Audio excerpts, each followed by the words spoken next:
This woman is the first of all women. She is the last of God's creation, the only other being made with God's own hands. She was the completion of all that was made good in the beginning. Wife is the first name that she knows. As the Creator married her to the man and they became one flesh, it was a title that she did not despise, a vocation that she did not spurn. A perfect match, a perfect life, a perfect future, a perfect name. But it would not last. Men through the centuries would call her by different names. Temptress, Lance of the demon, the very sentinel of hell, the devil's gateway. She deserved all of it, of course, or at least she thought. For she had listened to that serpent. She knew what God had said. Still she reached, still she plucked, still she ate, still she gave some to her husband who was with her. It didn't matter that he also knew what God had said. It didn't matter that he also knew where that fruit had come from. It didn't matter that he was the one who took it from her hand. He was the one who put it to his own mouth and ate. It didn't matter that he was just as guilty. None of that mattered while they were huddled there in the bushes, grasping at leaves to cover themselves, to hide this new sensation that was now sweeping through their hearts. Adam named it shame, and to them it was the very first taste of death itself. But nothing in the entire world could compare to the feeling that was yet to come, the one approaching with the familiar sound of footsteps that they had once known so well. A voice, booming, yet more distant than ever before, called out to them, and they hid. God addressed her husband, commanded his presence, commanded him to give answer. And the man finally gave name to this new dreadful emotion. Fear, he called it, as he said, "Lord, I was afraid. I was naked, and so I hid." And then came that damning question, so blatant, so correct, so inescapable. Who told you that you were naked? Did you eat of the tree? The woman slunk lower beneath the branches, muttering in her heart, "All right, Adam, time to be the man, time to take the responsibility, time to own up for what you have done." But he did none of that. Instead, he wheeled, turned, and pointed at her hiding amongst the trees. "She's the one," he said. "She gave it to me, and I ate." She could just kill him, trying to shift all of the blame on her. Now she was the one called to account as she left the hiding of those trees. He asked, "What is this you have done?" But she wasn't going down, not by herself, not without a fight. Blame had worked for Adam, now it would work for her. "The serpent deceived me, and I ate," she said as innocently as possible. In response, the Creator condemned the serpent above all livestock. On his belly he would go, eating the dust of the earth all his days. Fitting, she thought.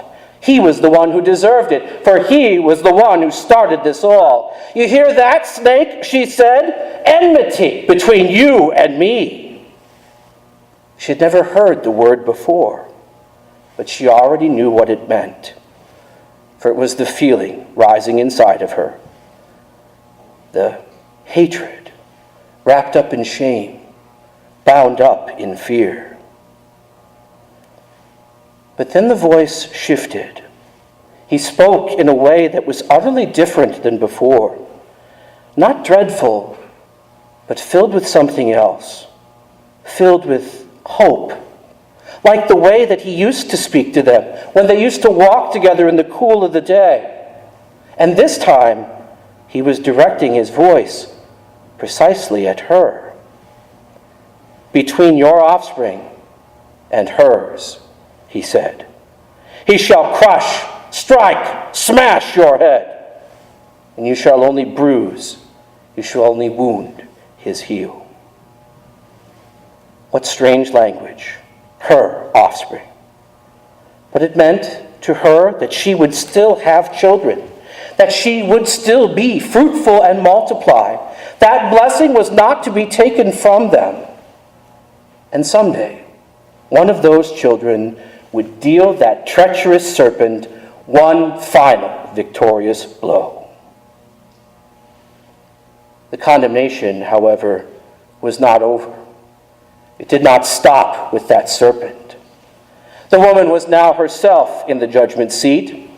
Childbirth was not withheld from her, but it would indeed be difficult, and the serpent would see to that. For he was desperate to snuff out that crushing seed before his victory could be won, to kill him even in the womb if possible. That was the first part. And then the final stroke. The man would rule over her.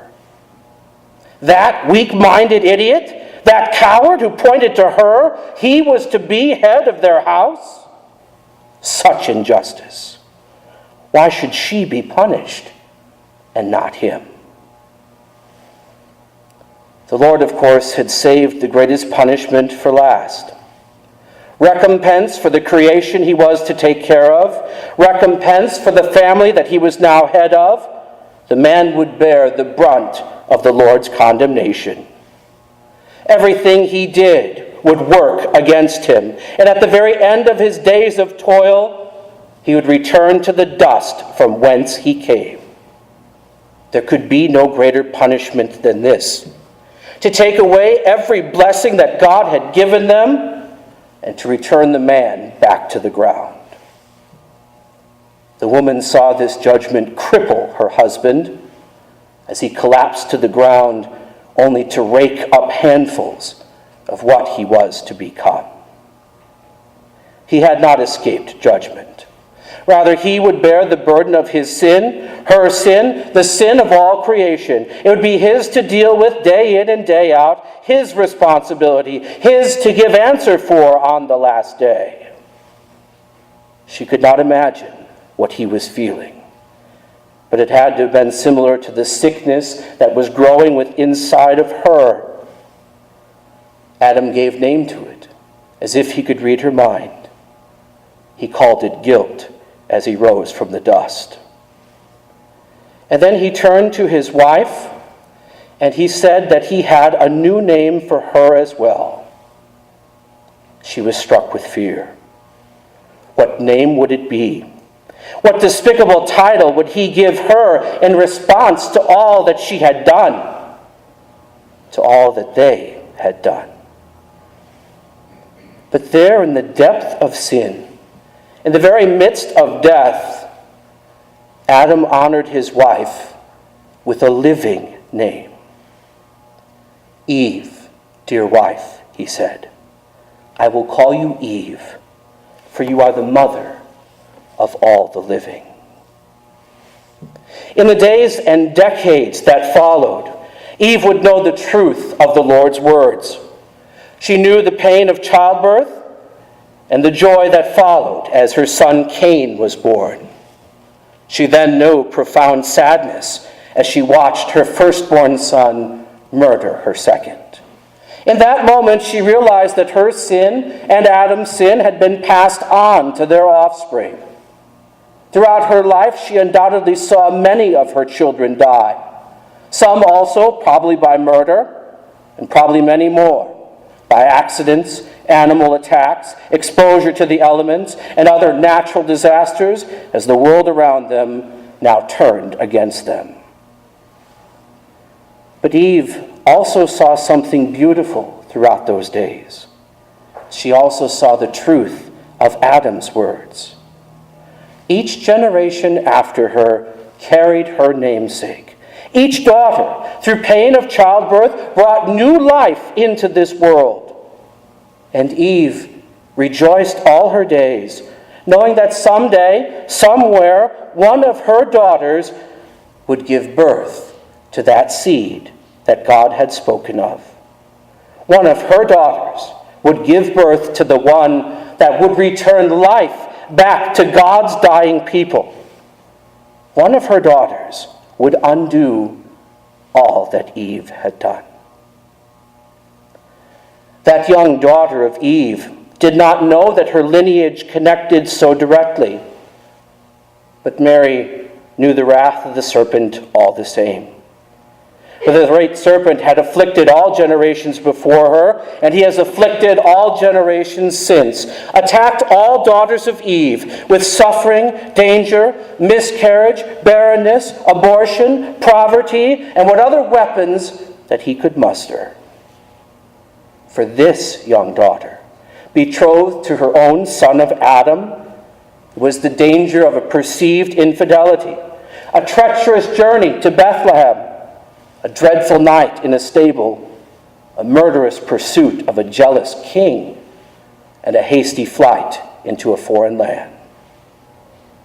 But through her suffering, through her pain, this daughter of Eve brought forth the Lord of all the living. It was faith in this child's coming, so far removed from her garden, not yet fully seen or fully grasped, that Eve must have comforted her husband and family with throughout all her days. Remember the promise, she'd say. Remember the name that I have been given. Put your hope in life. Put your hope in him, the seed that is yet to come, for he will come to us, righteous, and he will have our salvation. It is because of Eve's faith in that promise that we are all here today. It is because she taught her children and grandchildren about the promise that she had been given. And that's why we know anything about Christ Jesus, because Eve passed it on. Suicide, unbelief, bitterness, they were just as tempting back there in her day as they are today in ours. And Eve, she had more reason than anybody to give in to them. Eve had enough guilt to swallow the whole world. She had enough shame to end the entire line of humanity. Yet in faith, she became her name, the mother of all living, the grandmother of God incarnate, the very Lord of life, who redeemed Eve and every one of us since. Such is the faithfulness of Eve. You too may have great shame and great vice in your heart. You may blame others for it. You may blame yourself. But either way, you see what your sin has wrought in your life, in your marriage, in your children. Adam had named it long ago. It's inescapable, and it is dreadful. Guilt, sadness, sin, very death itself. You see it grow in your children. You feel its effect in your own body. You see the blame and the shame of our first parents play out in your own families, in your own relationships. And this is what we pass on from generation to generation. But we also pass on the promise, looking back in faith to the same event that Eve looked forward to in faith, that to us a child is born, to us a son is given, and his name shall be called Wonderful Counselor, Mighty God, Everlasting Father, and Prince of Peace. For just as Eve had picked the fruit of sin and death from that tree in the garden, Eve's distant daughter plucked the fruit of forgiveness and life from that tree on Calvary. He was bruised as prophesied, but not broken. And his mother would lay his body in the dust, and there, after a 3-day rest, he would breathe life back into the descendants of dirt once again. Christ is the life of all the living. He is the Son of Mary. He is the hope of Eve. And she is the first of all women, the pattern of all that were yet to come. She was the first to sin. She was also the first to be redeemed. For she was the first to hear of the promise of the child that was yet to come. Eve passed that promise on to her children and her children's children, each of her daughters bearing that promise in their very own bodies. Then all of humanity looked forward to her child. Now all of humanity looks back to our child, born of Eve, born of Mary, born in Bethlehem, and born to die, for Eve and for you. Amen.